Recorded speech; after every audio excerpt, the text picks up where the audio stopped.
রয়েছে তাদেরকেও কিন্তু এই অ্যাওয়ার্ডের আওতায় কিন্তু নিয়ে আসা হয়েছে। এবং এছাড়াও বিভিন্ন ফিল্মের ভিতরে, তারপরে হচ্ছে ক্রীড়া জগৎ থেকে এরকম আমরা কিন্তু মানে এটা কিন্তু দেওয়ার চেষ্টা করেছি। তবে এইটাই হওয়া উচিত।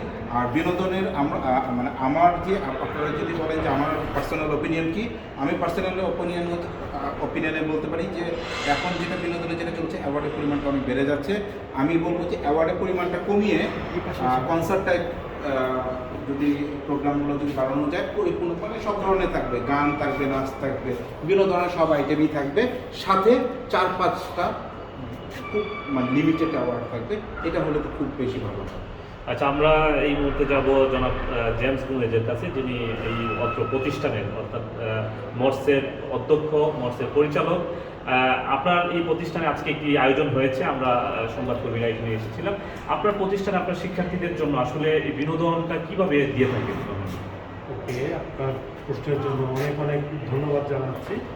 সেই 1973 থেকে তখন কারিগরি শিক্ষার বিষয়টিকে গুরুত্বের সাথে নিয়ে বিবেচনা করে মর্স অদ্যাবধি তার ট্রেনিংগুলো পরিচালনা করছে।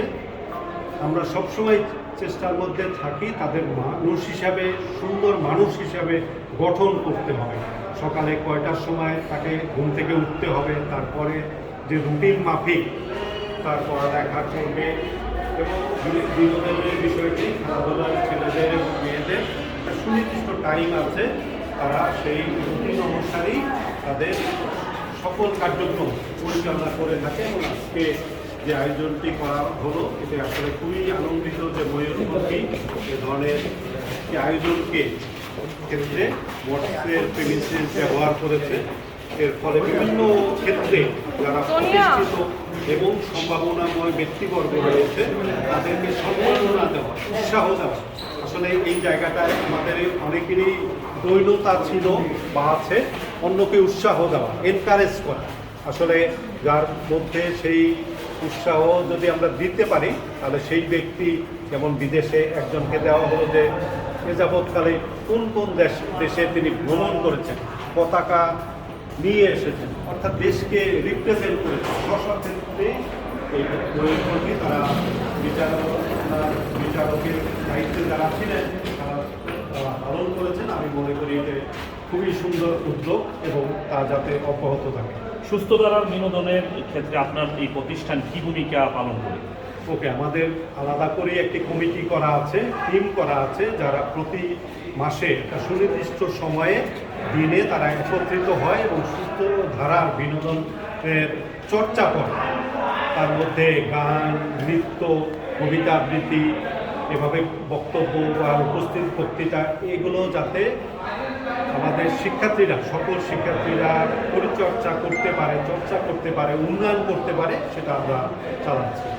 আমরা এবার যাবো জনাব সাকিব আপনার কাছে। শেষ করব, যাওয়ার আগে প্রশ্ন রাখবো যে আসলে আপনার যে অডিয়েন্স যারা রয়েছে, আপনি একাধারে একজন ব্যাংকক, একজন লেখক এবং আপনি একজন পরিচালক, আপনার কি কি কাজ আগামীতে আসছে এবং আপনার অডিয়েন্সদের উদ্দেশ্যে কি বলবেন এক কথায় যদি? আমি সুস্থ ধারার বিনোদনের জন্য আমি সামনে আসলে বেশ কিছু মিউজিক ভিডিও, নাটক, তারপরে হচ্ছে শর্ট ফিল্ম এবং হচ্ছে এন্টারটেনমেন্টের জন্য আমি যেটা আপনাকে বললাম যে কনসার্ট টাইপ, যেটা আমি প্রত্যন্ত অঞ্চলে নিয়ে যেতে চাই, নট শহরে থাকবে, মানে শহরের বাইরেও যেন লোকেরা যেন সুস্থ বিনোদনের ছোঁয়াটা যেন পায়, সেলিব্রিটিদেরকে ঢাকার বাইরেও রিচ করানো, সেটাই আমার উদ্দেশ্য।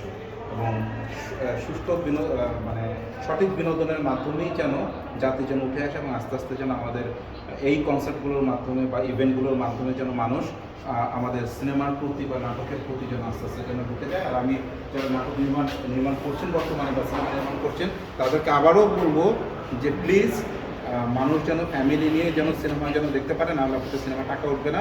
আপনারা স্ল্যাং ওয়ার্ড বা যে ওয়ার্ডগুলো সেন্সরে যায় এরকম ধরনের কোনো ওয়ার্ড আল্লাহর রস্তে আপনারা ছবিতে ইউজ করবেন না, তাহলে বাংলাদেশের ছবির মান এখানেই শেষ হবে, বাংলাদেশের মার্কেট এখানেই শেষ হবে। আপনারা একজনের জন্য 10 জনের ভাত নষ্ট করবেন।